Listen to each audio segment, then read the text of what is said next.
Before we get into how to install a smart doorbell system or even open a brand new doorbell box, let's first understand how the doorbell system works inside the house.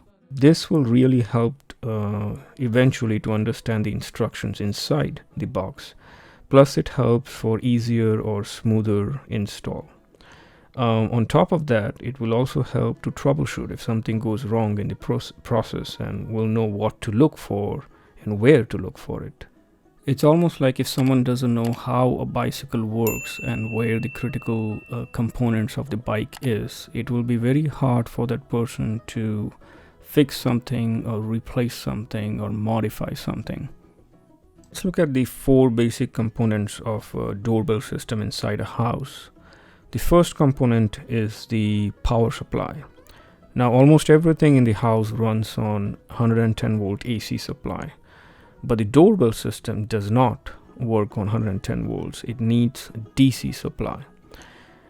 So that brings us to the second component, which is the transformer. The transformer is the one that converts or changes the 110 volt AC into certain amount of DC voltage, a direct current voltage. The most common, I think, the value is 16 volts. Most doorbells work on 16 volts DC voltage. Now, the transformer is also a little tricky to find. It's usually hidden either inside the wall or in the attic, or it's screwed into some other unit like the HVAC unit, the AC unit.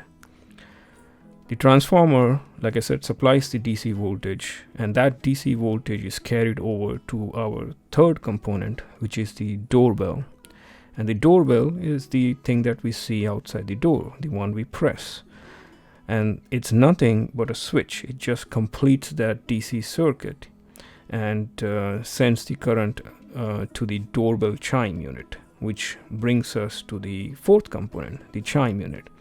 And the chime unit is nothing but that unit inside the house that makes the doorbell sound. So it could be mechanical. Most doorbells in older houses are mechanical, but it could also be electronic chimes.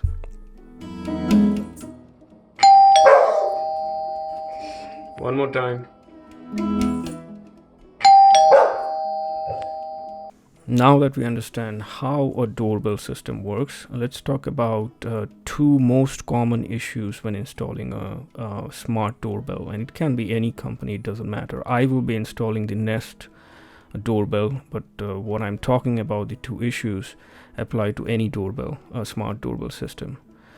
Number 1 is not enough voltage to the doorbell. Like I said before, the transformer converts the 110 volts AC into a certain amount of DC voltage. This DC voltage would have been enough, possibly enough for your old doorbell, but it may not be enough for the new smart doorbell system. For example, the Nest doorbell requires a minimum of 16 volts DC.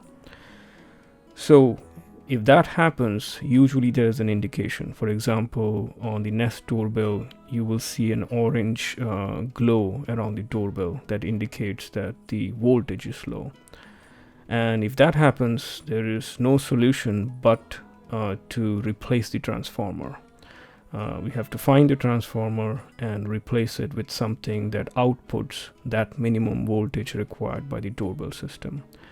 And the only way is to climb up the attic, find the transformer, and it's easier to just track the doorbell wiring coming out wherever the doorbell is installed and track that wire directly to the location where the transformer is. The second issue that one may face is missing chime connector. The chime itself inside the house may need a chime connector or something, a power manipulation unit. The Nest doorbell comes with a chime connector that needs to be installed in the chime. The Ring doorbell, the original Ring doorbell, did not need any such connector. But the new Ring Pro has a connector, they call it the power kit, that needs to be installed inside the chime unit. And this is required for the doorbell to work properly And in fact, if you don't, that may damage the doorbell permanently. To begin the installation process, I am going to connect the Chime connector first inside my Chime unit. I switch off the power first for safety. Here inside the Chime unit, I see three connections: rear, trans, and front. The front and rear are for the front and rear doorbells. Most houses don't have a rear doorbell, so that's why that connection is empty. The trans connection is the connection to the transformer. The instructions should also ask you to connect to the trans and the front connection. Here I have the Chime connector installed. It's basically sitting in series or is in the path of the original connection that was there. So it's a pretty easy install. The only tip would be to make sure the connections are correct and they are not loose and the Chime connector is tucked away properly. Next, I move on to the doorbell outside. I take the doorbell out carefully, and you can see the red and the white wire. Those are the wires that carry the DC current. Once I remove the doorbell completely, those two hanging wires, if I touch them together, that completes the circuit and it will actually ring the chime inside. The gray wall plate that you see is provided by Nest, but I went ahead and bought a third-party Amazon wall plate. And that would be a tip if you want something to look a little bit different. In my case, I had to cover that unpainted part, and also I needed a wedge with a better angle or a more of an angle that was provided by Nest. So I went ahead and bought that wall plate. The next critical thing to do is to make sure the doorbell is fastened or screwed in properly. And so here we need to choose the right kind of fastener based on whether it's a cement wall or drywall or wood. I chose this kind of fastener that was suitable on this surface. Once I had the fastener in, I put in the top screw in, and the bottom screw is a little bit adjustable horizontally. I just put the top screw in, took the wires out so that I don't have to fish for them later on, and then used my torpedo level to level it and then screwed in the bottom.